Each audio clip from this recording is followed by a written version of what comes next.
Hello everyone and welcome to our tales. तो आज हम बात करने वाले हैं द कॉन्जरिंग पार्ट 3 की। ये मूवी अभी बहुत फ्रेश है, तो अगर आप लोगों ने ये मूवी अभी तक नहीं देखी है तो स्पॉइलर अलर्ट, और अगर आप लोगों ने ये मूवी देख ली है तो let's enjoy the video together. But before that, अगर आप लोगों को ये वीडियो अच्छी लगी तो please subscribe to our channel and turn on the notification bell and on to the video. तो मूवी शुरू होती है 11 साल के बच्चे डेविड ग्लैडसेल से, जो कि अपने पेरेंट्स और अपनी सिस्टर के साथ में रहता है।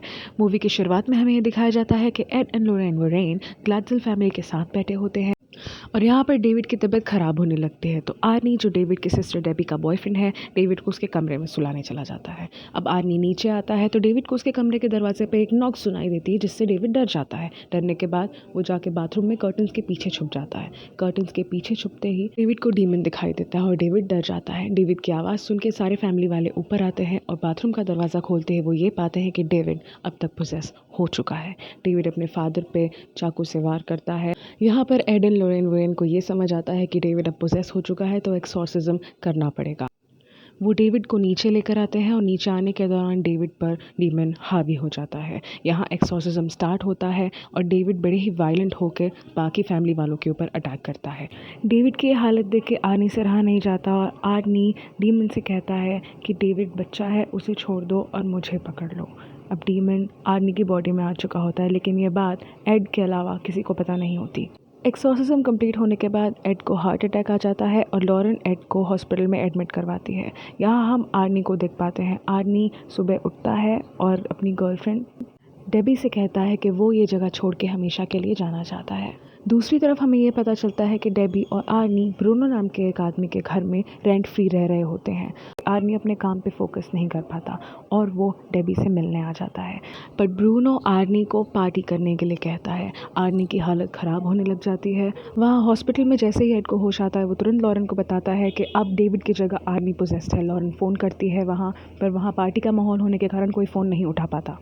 पार्टी के दौरान आर्नी को ब्रूनो में डीमन आता हुआ दिखाई देता है। वो ये देख पाता है कि डीमन डेबी पे अटैक कर रहा है। ये देखकर आर्नी पैनिक कर जाता है और डेबी को लेकर वहाँ से भागने की कोशिश करता है, पर वो डीमन को अपनी तरफ आते हुए देखता है और सीन यहाँ से ब्लैकआउट हो जाता है। अगले ही सीन में आर्नी पोजेशन की स्टेट में हमें रास्ते में चलता हुआ दिखाई देता है, लेकिन जैसे ही उसे होश आता है उसे अपने हाथ और अपने कपड़े खून से सने हुए दिखाई देते हैं और सामने एक इंस्पेक्टर खड़ा होता है।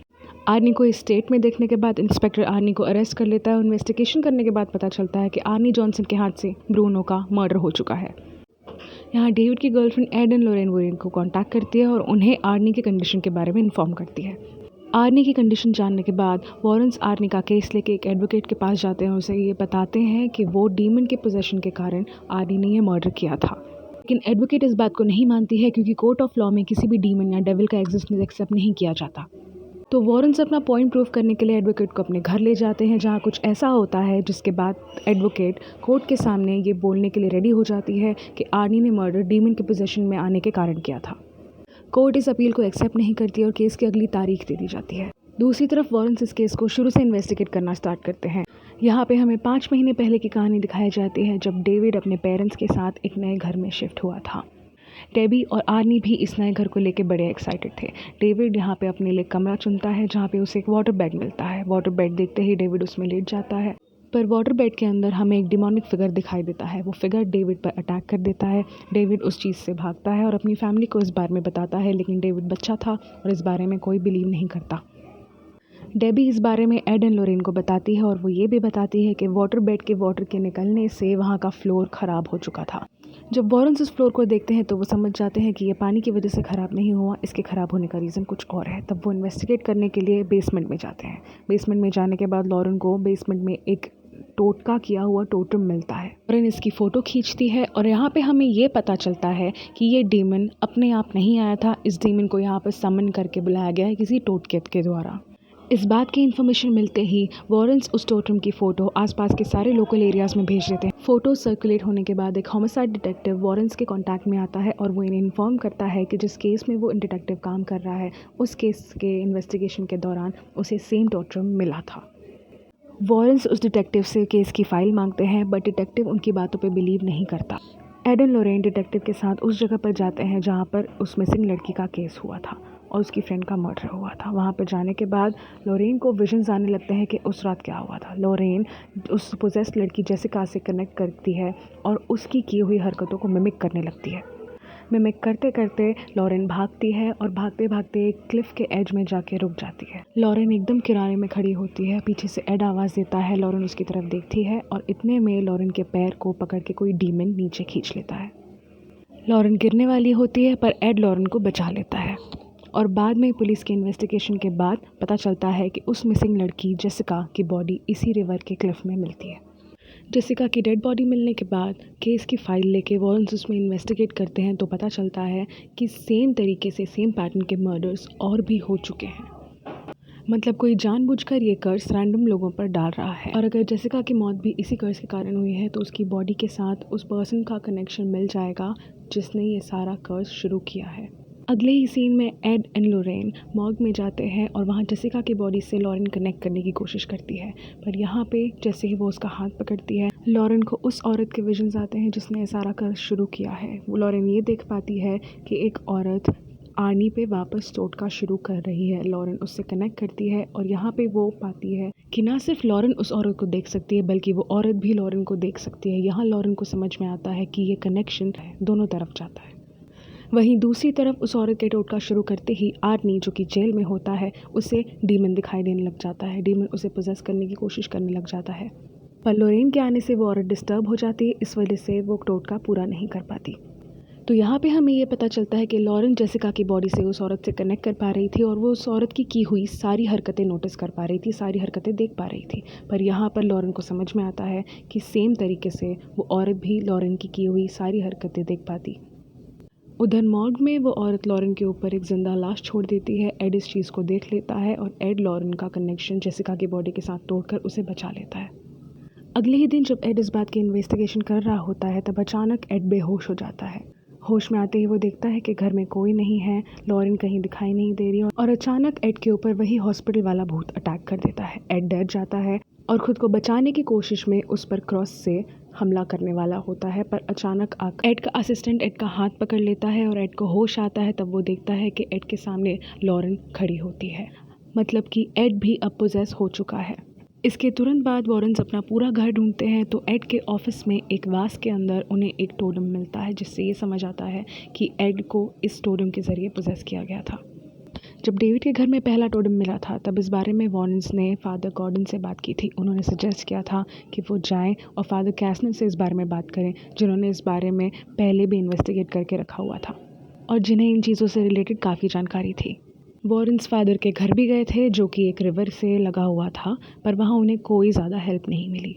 जैसे ही लॉरेन को समझ आया कि एड और लॉरेन पर भी ये कर्ज डाला गया है, वो तुरंत फादर कैसनर के घर के लिए निकल जाती है। लॉरेन अपने साथ एक बुक लेकर जाती है जिसमें इस कर्ज से रिलेटेड इन्फॉर्मेशन दी हुई होती है, पर वो किसी और भाषा में होती है। इस वजह से लॉरेन इसको ट्रांसलेट करने के लिए फादर कैसनर के पास लेकर जाती है। फादर कैसनर लॉरेन को बताते हैं कि ये कर्ज कंप्लीट होने के लिए 3 सैक्रिफाइस मांगता है, एक लवर, एक चाइल्ड और एक मैन ऑफ गॉड का।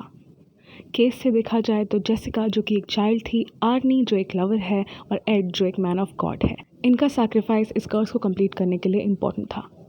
दूसरी तरफ जब वॉरेन ने उस कल्टिस्ट से कनेक्ट किया था तब उसे रिवर की, ट्रेन की आवाज़ आ रही थी। लॉरेन ने इस बारे में एड को बताया था। एड ने एरिया से विक्टिम्स को शॉर्टलिस्ट किया और लॉरेन की बताई हुई डिस्क्रिप्शन के साथ मैच किया। तब एड को कुछ समझ आया और उसने तुरंत अपने असिस्टेंट को पुलिस को फ़ोन करने को कह दिया और गाड़ी लेकर निकल गया।